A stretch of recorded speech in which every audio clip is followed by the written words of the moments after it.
right, welcome to the Plumbing and HVAC Marketing Ninjas podcast. I'm your host, Nathan Arthur, and today we have the one and only Joseph Elder from Budget Blinds. Joseph. Thank you, Nathan. Big man. All Yeah, right. I'm glad you invited me to do this. It's an honor. Thank you. Yeah, for sure. So we just came up with some questions. We kind of want to talk back and forth and kind of get to know you a little bit better. I know this is for plumbing and HVAC companies, so some of our listeners may be like, why are you bringing on a blinds guy? But the cool thing is, as business owners, we can all learn off of each other. So we can all add some value to one another's business. So on that note, why don't you kick it off telling us a little bit about yourself? Well, like I said, my name is Joseph Elder. Me and my wife own Budget Blinds in Mansfield, Burleson area. And I started off as an installer for Budget Blinds when I first got married down in Waco, Texas. And we moved up to Fort Worth area and quickly started working for another franchise owner and realized that it was a pretty good part-time job. I was looking for a full-time thing, and then the lady that I was working for decided that she would sell the franchise. So we were like, wow, okay, well, we don't have money, we just got married, but let's pray about it. We prayed about it. We asked the Lord, if this is something we should do, and felt peace about it, and went back to her and said, hey, we tried some different venues to purchase it, but we don't, we can't do that. So the only way we could do it is if you own or finance it. And so she said, okay, I'll own or finance it. So nice. That was a huge blessing. And so I wrote up this little contract, didn't have lawyers, didn't have anybody to look at it. Just typed up on my computer, and I went to her and she signed a copy and I signed a copy, and we both walked away. Then I went out to California for 2 weeks training. And I'll never forget the first confirmation that, hey, might be a good deal, we might be able to work this thing out, is I'm in the back of the classroom. There's probably 30 people in this big classroom. I'm the youngest guy in the room, because typically somebody that buys a franchise is taking their 401k and they're starting a new career.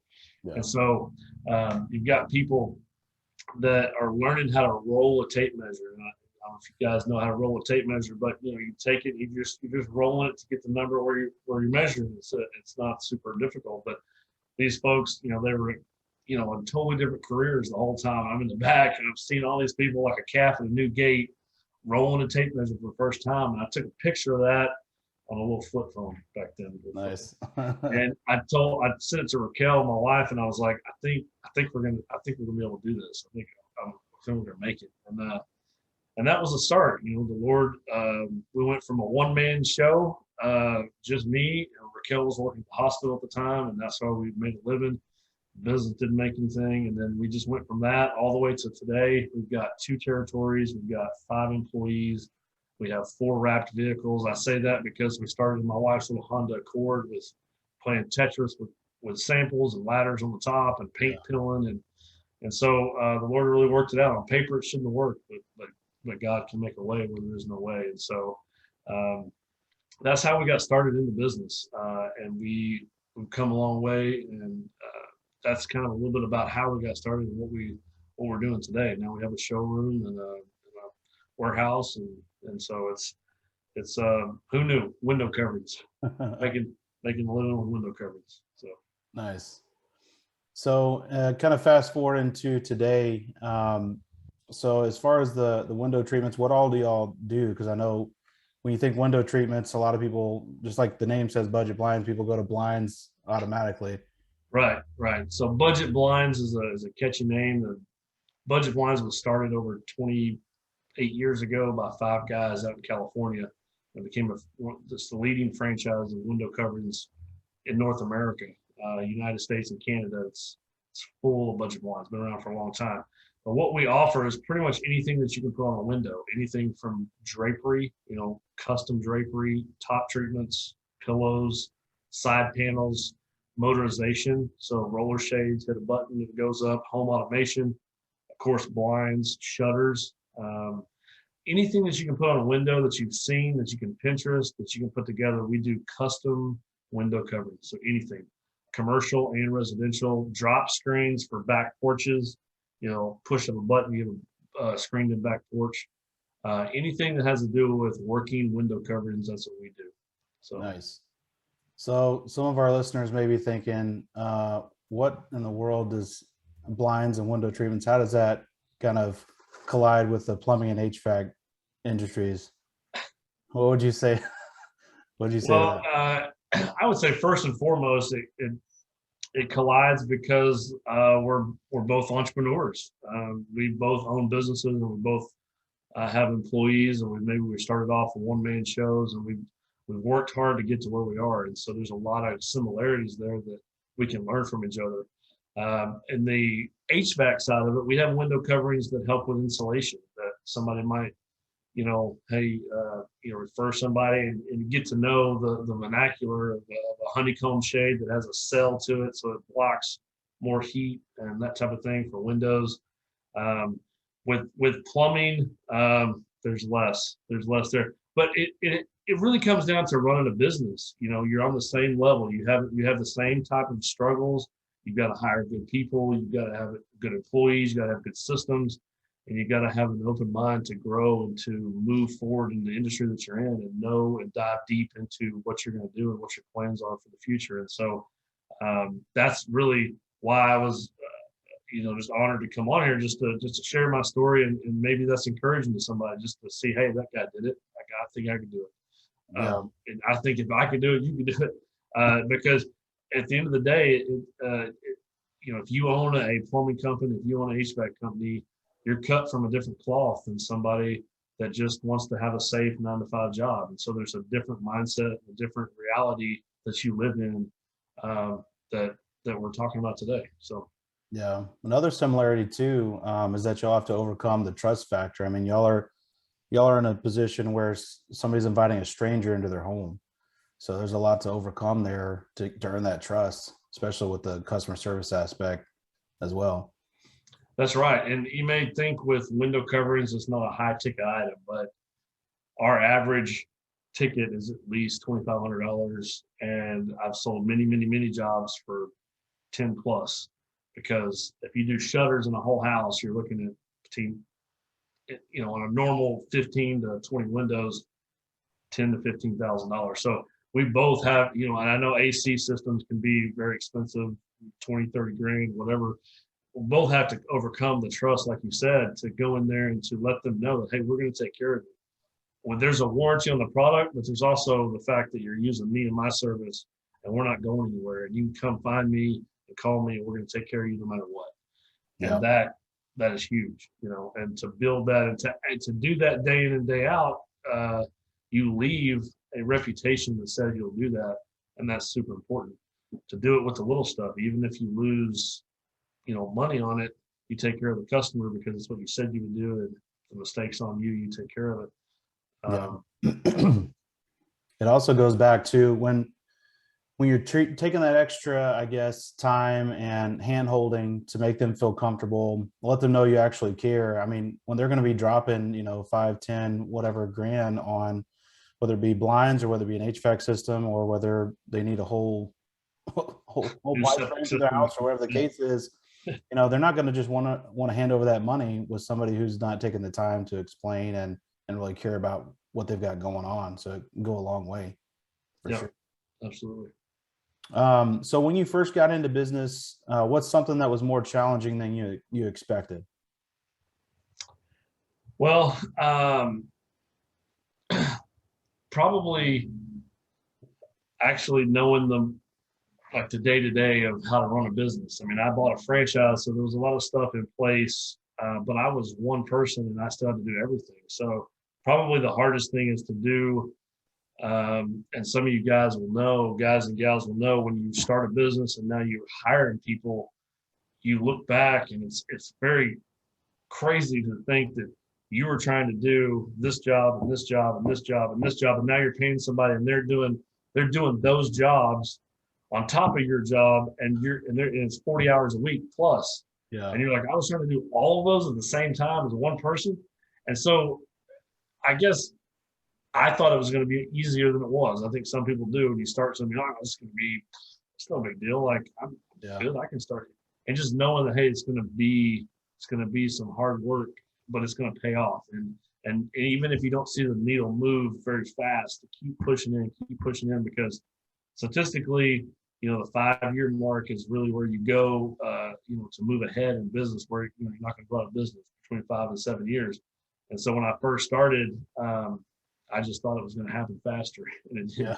And so just to push forward and push through that, because it doesn't all happen in a day, and just to keep going. So that was something I had to come over, but that was right here. It's not, if that's not your problem, that's not your problem. That was my problem, to get over that hump and to push forward. So that was something that was harder than I thought it would be. It's kind of what makes or breaks who's gonna stick with it, because at the beginning we all have to wear too many hats, Yeah, and it can get sure. stressful. And if you're not willing to put in the hours and put in all the stuff that goes along with it, then probably isn't going to last too long. Yeah. What kind of an impact has it made to have the right people working for you? You said you had some employees now that you've known for a while. Man, it's literally made, it's night and day. So about 2 years ago, my wife was ready to just give it away, give the business away. I can't do it anymore.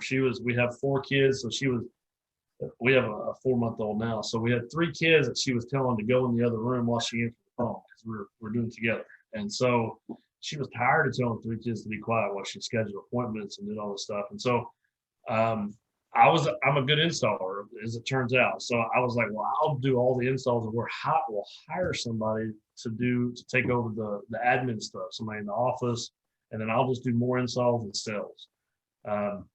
Because most businesses will hire an installer or something like that to get that off their back, which is a good plan. It's not a bad plan. Just I was thinking of my wife and trying to figure that out. So it pushed us into a position to where we had to hire somebody to take over all those things. So 2 things happened. She was burnt out. I was getting burnt out. I knew I couldn't do all that by herself. I certainly couldn't take on her office work, because I'm better at installing and selling than I am on the phone and keeping up with paperwork. I just am. And so that's another thing, to find out what you're good at and stick to that, and hire the other stuff out, because they'll do it better than you. The idea that you wouldn't hire people that are smarter than you is crazy. I've talked to business owners who are like, well, they're going to start their own thing, or if I hire somebody that's too good, then they're going to be doing. So you want everybody to just be up to your intelligence level, and that's it? Come on. Hire somebody that does whatever you're not good at 1,000 times, not just that they're good at it, but 1,000 times better than you could ever do it. Yeah. And anyway, so I hired an office manager. And so to manage everything in the office, to schedule appointments, to learn everything. He's like one of my job duties. I was like, everything from sweeping the floor to installing to whatever. I was like, and we took a huge chance, because we paid more than we were making, but we had to give a paying wage. So when I said 2 things happened, we went out of our comfort zone to make a plan to actually build the business the way we wanted it to be. And we also paid somebody way more than we ever thought we would. And we took kind of 2 leaps at once, because, that was huge. We're like, well, we only have the business for this. Like, how are we going to do that? Well, it was just a step of faith, is what it was, to pay my office manager at the time, James, to do all of that. And he wasn't, I told my wife, if he can do half of what he says he can do, we're going to be good. Yeah. Because I was like, this guy's great. He's got a degree in marketing. He's doing this. He's squared away, all this stuff. Well, he could not do half of what he said he could do. It was 150 times what he said he could do. It was just way above and beyond. And so he was able to learn and just pick up and do all this stuff. So having him in place took all. Raquel, she would call me and say, hey, guess what? I haven't answered the phone today. I haven't scheduled anything today. I haven't done any of that. And she was so relieved and so taken care of, that made her a much better mother at the house. It made her a much better wife. It just helped that whole situation. And then we grew, because somebody full-time, 40 plus hours in the office, taking care of thank you notes and follow-ups and scheduling, is way better than a mother that is ran ragged with 3 kids and comes to the office every once in a while. You just get, obviously that's a way better deal. So having him in place was huge. And then I hired a full-time installer. Huge. And I went for the moon. I was like, I'm going to hire someone that's better than me. Yeah. I've been installing this whole time, but I want somebody better than me. I hired Seth. He worked at JCPenney for 14 years doing window coverings. So Nice.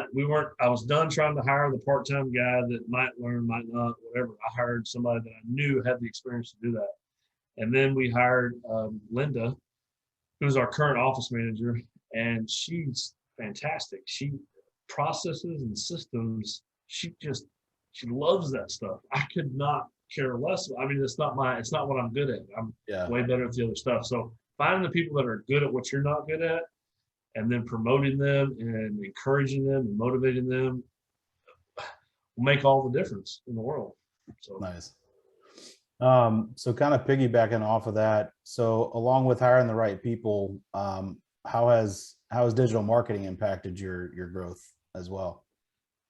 it's been huge. So in our industry, and most industries, I would imagine plumbing, HVAC, exactly the same. Google is a huge part of that. It's Google. Hey, Google something in my area, and we didn't have that many 5-star reviews, and so we ramped that up, and we had people in the office actually doing those kinds of things. And so to hire a company that can help strategically put you in the position to where, if you don't have somebody, if you can't do it yourself because you're running a business, then hire somebody. It will pay off in spades, because when we were able to do that and hire somebody to help us strategically with our digital marketing, then our Facebook was covered and our Google ads was covered, and we put a plan in place for ad spend and all that kind of stuff, and doing things on Facebook. And it just, all of a sudden we were discoverable in places that we never were before, because we weren't pushing that. I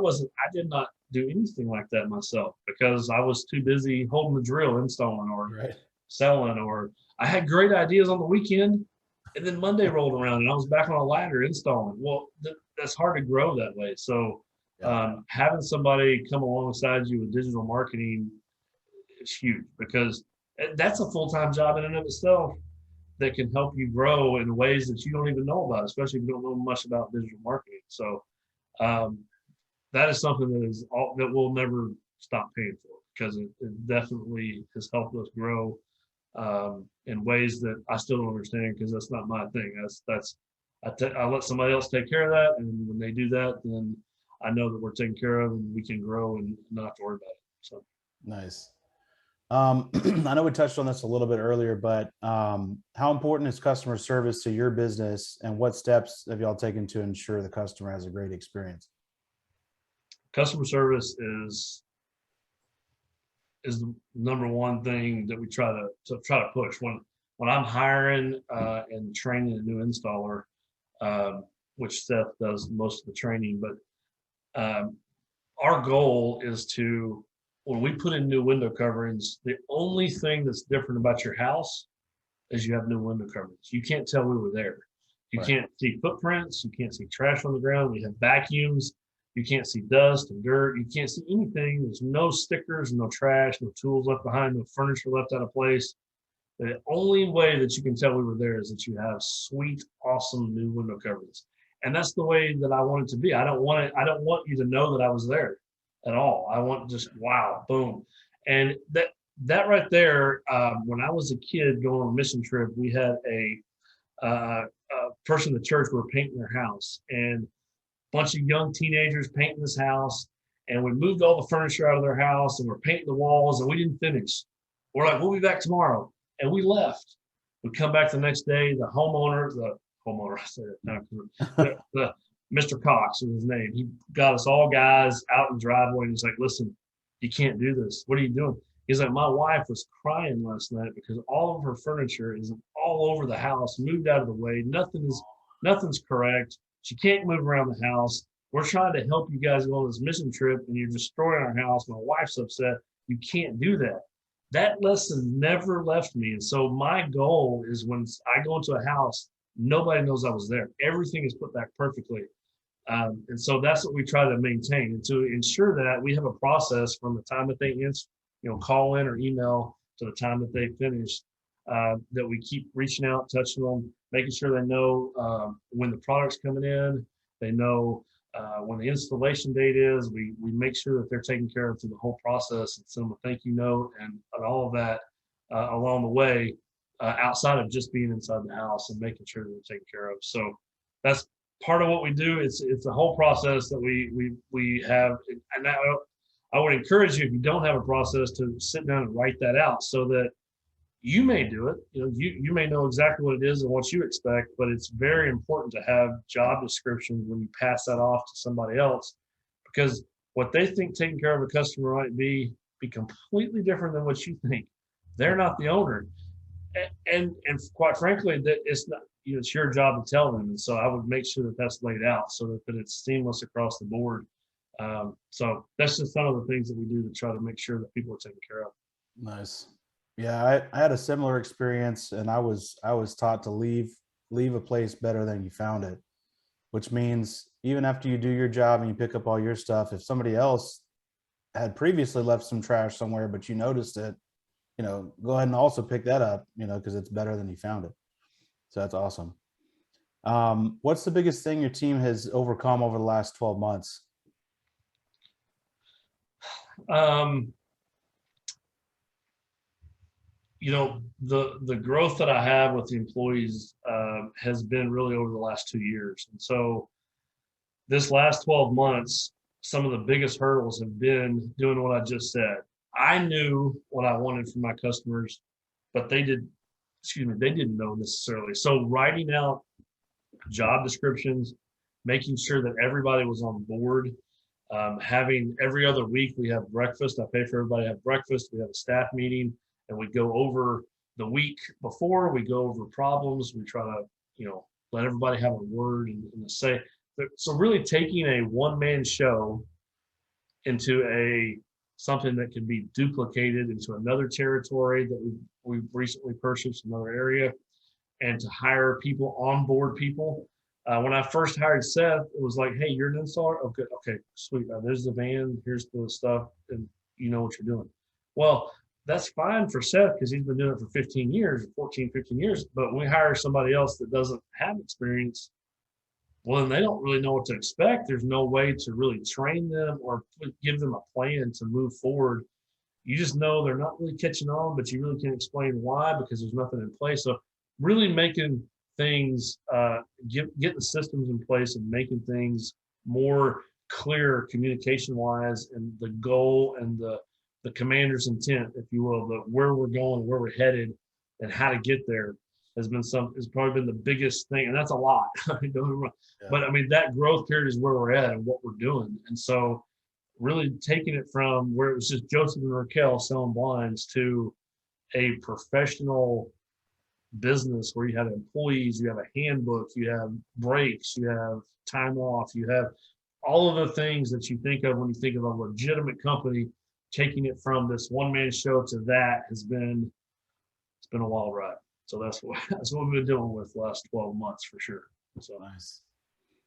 Is there anything that you do in particular to help kind of keep the team motivated? We have the meeting every other week with everybody, and we let everybody have a voice. So, hey, what do you have? What do you have? Anything you're dealing with? We let everybody. It's not just for upper level management to talk or have a time to talk down to the little people or whatever. It's everybody. We're family. Hey, what do you have? So I think that helps make everybody feel a part of the team and be a part of what we're doing. I announce things then. I talk about, the upcoming picnic that we're having or the Christmas party we're going to have. It's just things like that. We get together and talk about all that. And then I provide breakfast for everybody. Everybody likes food and something to eat. But we keep everybody motivated. We have the installation side and we have the office side. So we talk about reviews on Google and passing out, trying to get reviews, paying people bonuses for that. If they have a lead or if they hand flyers out door to door, they get, a lead. If that comes in and somebody gives, closes with us, they get a lead, they get some money for that. And so bonus programs for reviews and for handing out flyers is something that we do to try to promote and give somebody something extra to do and to look forward to that, because that helps us as we're out canvassing and out doing, our normal appointments and trying to get some extra work for that. So those are a couple of things that we do. I think it helps build morale. Mainly is the meeting part. I mean, the bonuses, if it happens, you can't force somebody to give you a review. We have lots of reviews, but you know how it is. Some people do it, some people don't. So Yeah. Well, you mentioned food and money. I mean, those are two huge motivators across the board in any industry. So that's good.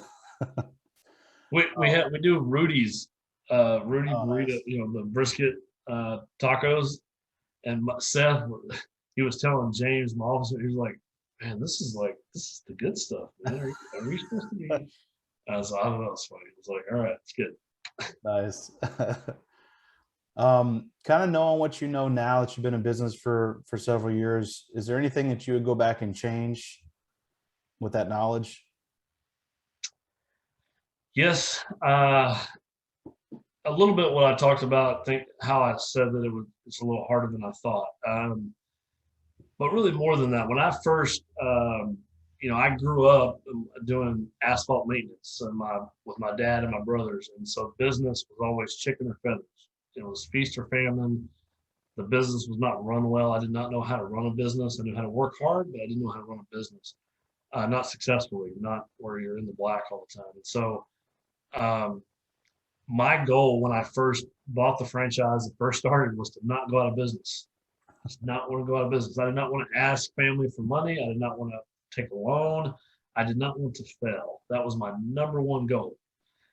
And I succeeded. Yay. So I would go back and change my mindset. I mean, either your goal is I'm going to sell $1 million this year, or it's I'm not going to go out of business. I mean, that's a big mindset change. So to try to fast forward your thinking, because you're like, how is that guy so successful? What are they doing different than I'm doing? Yeah. Well, they might just think that they can do it better. And that could be 50% of what they're doing better than you are, is right here saying, we're going to have this goal, we're going to put this in place, and we're going to step out on faith, and we're going to do that. And that has helped almost more than anything else, because with a franchise, you have A equals B equals C, blah, blah, blah, blah, blah. And if you're in the AC business, you can call somebody in another state that is 5 times bigger than you and try to talk to that owner and get all the advice in the world. But until you think that it's possible, how are you going to do it? You got to step out and do it.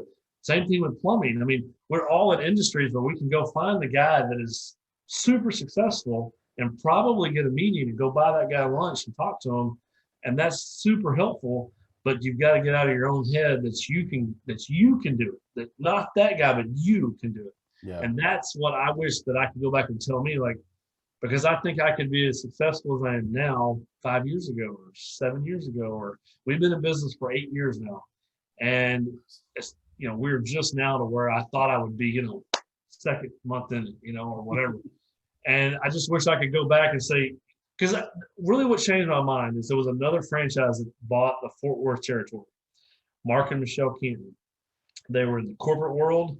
They were 20 years older than me. Their kids were already grown.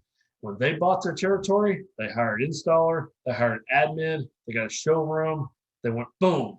I was like, how did they do that? I don't understand.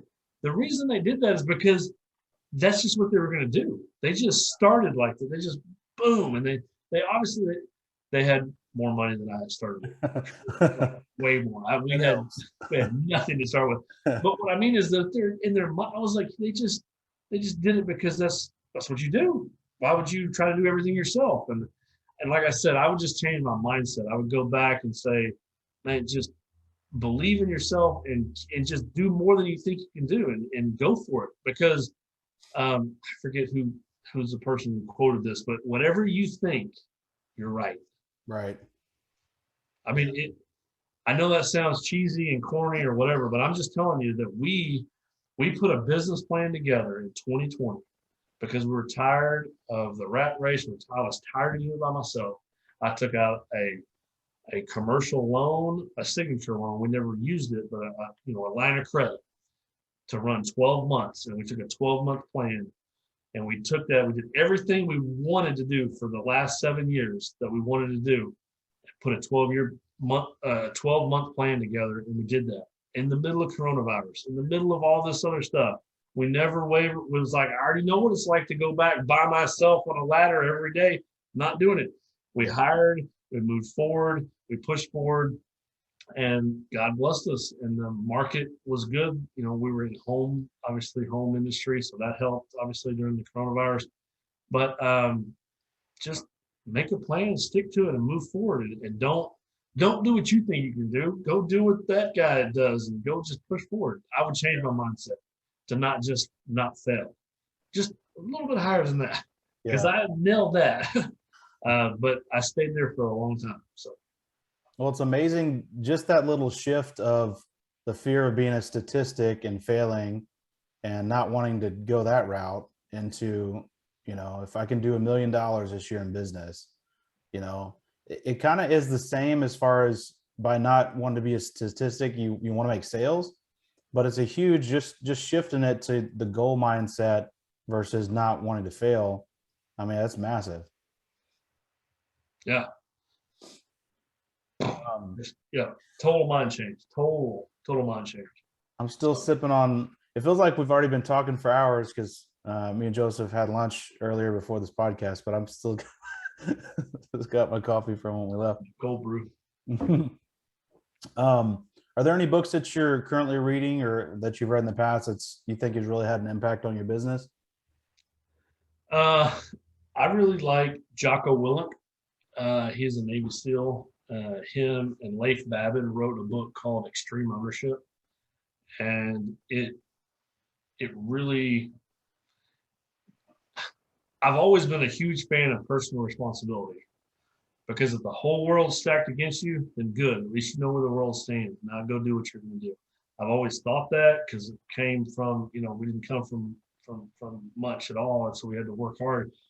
But that book really reinforced that, but on a different way. So he takes battlefield experience and ties it with corporate world experience with different consulting that he's done with different businesses. And so the way he explains it is that, you know, 5 minutes on the battlefield where you're being shot at and you have to think and move and react could be the same type of experience that you learn over 10 years. 5 or 10 years, because it's so boom, it's so fast and so hard, and you know, and so it was very interesting because it was called extreme ownership. So he's saying that it doesn't matter, like if you're the owner, if you're the one that's running it all, then everything that's wrong with your business right now is your fault. There's something that you can change. They didn't do what they're supposed to do, then you didn't explain it correctly. You didn't make them understand that it was something they really had to get right. This didn't happen, well, then you didn't communicate. You have a vendor that's not shipping it to you, then go call the floor manager that's in charge of the shipping and find out how you can get sped up on the list. Anything that is going on, the buck stops with you, the extreme ownership, and you own it, and you do not push it on to somebody else. You take responsibility and you make it happen. And that really helped me, because when we started from the one-man show into, you know, employees and trying to cultivate an actual business where you have working parts and it's not just me, then I really had to step up and take ownership of how that would look and the vision and how that was going to be put into place. And so going back to hiring the right people, I'm good at where I want to go and the vision that I want to do and how big I want that to go, but I'm not that great at implementing processes and computer this and that's not where I'm strong in. And so having somebody that you can say, hey, I want this done, and I want this done exactly this way, and make sure that they're doing it is super important. But if they don't do it right, it's still your fault. It's 100% your fault. Anytime anything went wrong with blinds or measurement or something, that's what I've always told the customers. I was like, it's my fault. It's 100% my fault. Now let me see what I can do to fix it. Because that's just the way you have to look at it. And so that book really reiterated that for me. It explained it in ways that were easy to digest and to explain to others. And so Jocko Willink, Leif Babin, Extreme Ownership, I would recommend that book very highly. Nice. Yeah, and what good does it really do to blame somebody else as a business owner, like you said, the buck stops with you. So even if it makes you feel better momentarily, you know, Yeah, you still gotta at the can't end of the day, change anything. still gotta deal with it. um, so kind of, I know you kind of touched on this a little bit as far as kind of the work life thing with the kids, but how do you balance work and life? Um, well, we own a business because we want to have more freedom. And sometimes that's not the case because we're bogged down as a one-man show. Um, but really building the business up to where it is right now has been the best thing for me and my family because I spend more time with them now. One thing that we did, even when it was just me and Raquel doing everything, is we did not work on Saturdays or Sundays. Um, there's different thought processes about that and around that. I've personally talked to many, probably two or three business owners that have worked 7 days a week for 20 years, um, and they've regretted it. And so it steered me away from that. Not that I was really geared toward that anyway. I was thinking, well, that's crazy. Why would you do that anyway? But it definitely helped talking to somebody that had done that because we 100% never worked on Sunday. Now, in the very beginning, we worked a few Saturdays when we first started, but we realized that from a sales standpoint, you get a lot of tire kickers on Saturday because they're just, we'll just have them come over Saturday. Yeah. And so what we started to do was to charge them for Saturday appointments. It's free during the week, charge them on Saturday. All of a sudden, schedules opened up like crazy. Unbelievable. And so we've just set those 2 days aside for our family. And whatever money could be made on that day is not worth it. It's not worth our family. So we've just decided to work Monday through Friday. And if somebody needs something else, then we'll go somewhere else. That's just what we're going to do. And I want that for my employees. I want that for our family. And so that's just how we've set that up to do that. With my operations manager who does sales as well, I've got a schedule now to where I work some days late in the evening, 4:30 appointments that go into 6 and 7, and he works some of them so that we split that up so that it's not me all the time, not being home, not being there for dinner, that's from a sales standpoint. From an installation standpoint, people don't want you in the house that late anyway, so Right. that's not super difficult. But we've just took a stand basically on those 2 days and then just worked hard the other 5, and that has worked out. And I don't know what we would have lost, but we're doing fine.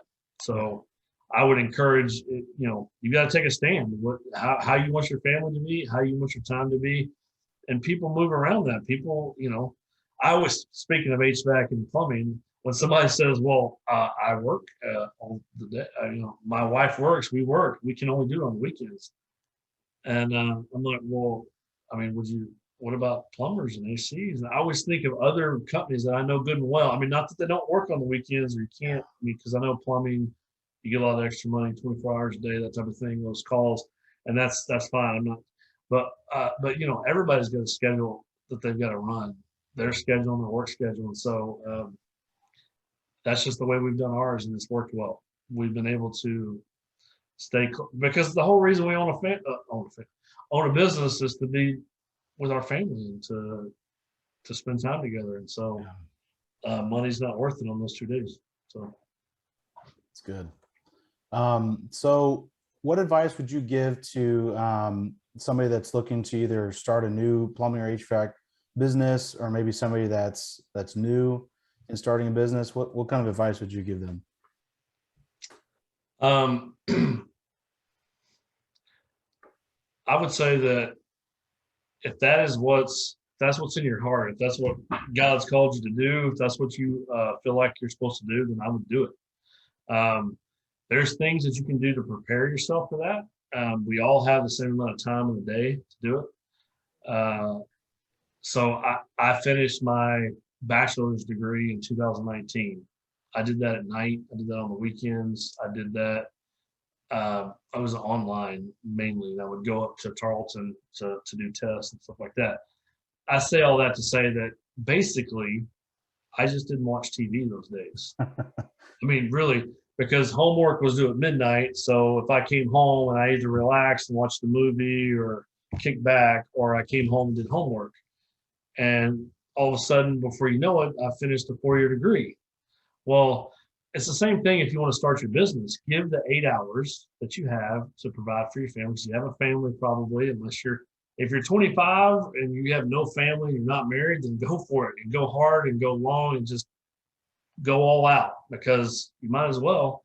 But even if you're 25 and you want to get going, what I'm saying is the first 8 hours, you may have a responsibility that you have to take care of. You may have a kid, you may have a wife, you may have a family, you have a house mortgage and all this stuff. And you have responsibilities. Well, then you may have to work for somebody for 8 hours. But the other 4 hours that you stay up playing video games or watching TV or whatever, research what you're going to do. Find the people that are doing what you want to do and go set up meetings with them and go have lunch with them and go buy them lunch and go ask them how they got started.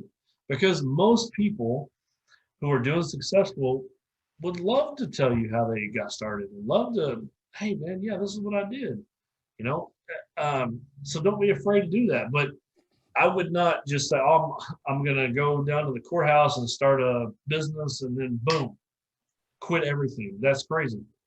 You have time in the day to do things that would move you forward toward the goal that you have, that you waste all the time on Facebook or your phone or whatever else you have. You have to just get real strategic about your time, because you have the same amount of time as the other guy that quit his job and started it.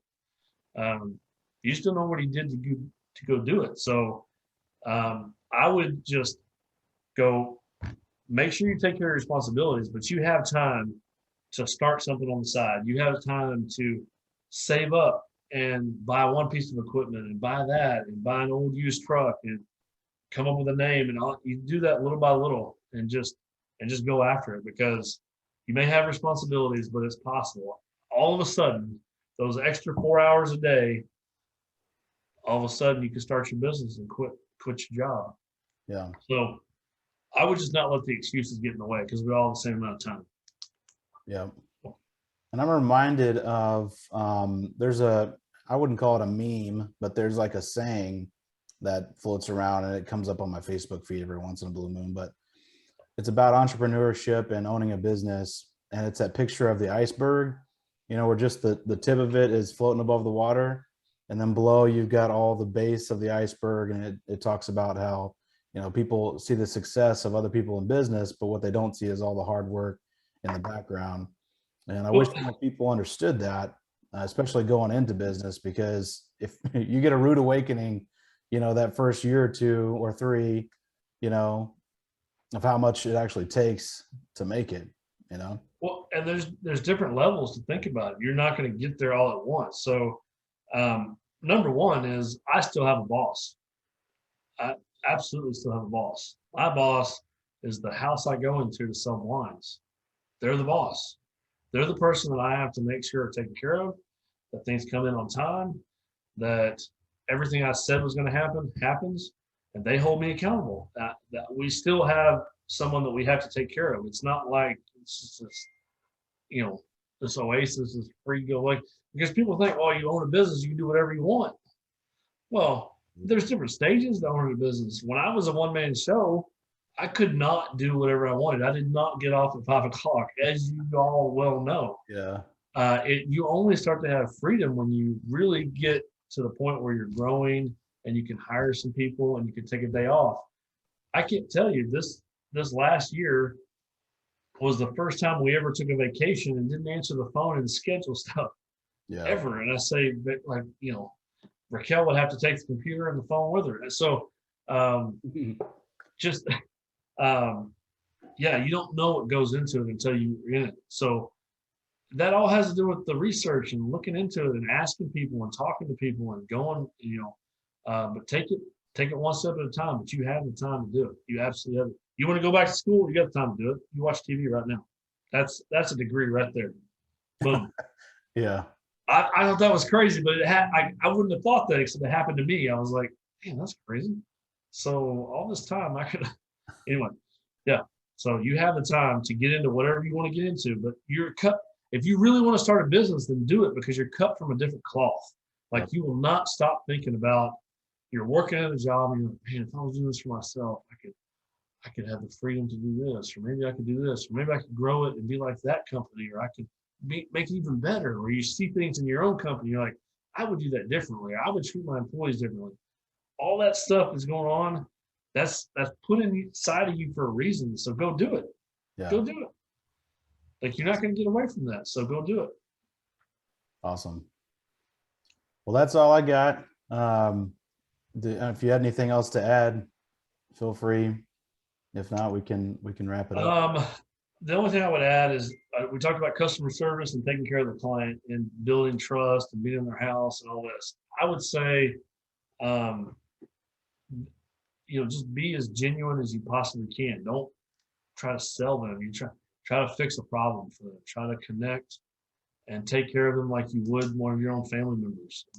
See the problem that they have and find out what it is and ask a bunch of questions, and then figure out what you have that can fix that problem. That's all I do. I do not sell and go sell. I mean, I know I'm a salesman and I know that I've sold a lot of blinds and all that, but I go and fix problems. I go and just take care of them with what I have. What the tools in my toolbox is what I use to fix their problems. And over the years, we started, we'd have to redo a job. Maybe a job came in damaged or something happened, and I would get frustrated. And Raquel would always say, it's better to have a good name than great riches. Yeah. I'm like, yeah, but I mean, those people picked the wrong color, and I can't believe it. And now they think they didn't, and it's unbelievable. I'd be frustrated. And so when it came time, we didn't do this starting off. I don't know why, but maybe 3 years ago, maybe or so, I wanted to have a Bible verse that represented our company, that we kind of lived by. And it was Proverbs 22:1 is, it's better to have a good name than great riches. And if you really believe that, then you're genuine. Because what I mean is, I tell somebody if something is not right, I will fix up until completely replacing whatever it is. I'll fix it. I say we have a 5-year no questions asked warranty. We have a limited lifetime warranty. We have the best warranty in the industry. But above and beyond that, I want to see you at the grocery store. I want to see you if we happen to go to church together. I want to see you at the gas station. So I would rather have a good name in this community if I have to replace your one blind or your whole house out of my own pocket. Yeah. And once you let them know that is literally the truth, 100%, then you can deal with the details. You can deal with what's left over. You can take care of this problem or certain things don't, because they just want to know that you're going to be there. Yeah. They want to know that when it's all said and done, if something goes wrong, they can rely on you to do what you said you were going to do. That's good. And if you really believe that yourself, it comes across that way, because you're not just selling, you're not just trying to get the money and run. You say, I want to see you next time. I want to see you. I want to make sure if I run into you, we're good to go. And so that has really helped, because that really embodies it. So I really do believe that if you strive after having a good name, the riches will follow. If you take care of people and take care of their problems, the money will follow. It just will. But if all you're worried about is the money, and people know that, they're going to go find the cheapest price. Yep. I wish every company took a chapter out of your book. That's good stuff, for sure. Well, awesome, Joseph. I appreciate you taking the time out to jump on here with me. And hopefully everybody learned some good nuggets and can take it back to their business and make it even better. So, all right, we're out. See you guys later. Thanks, Nathan. No problem.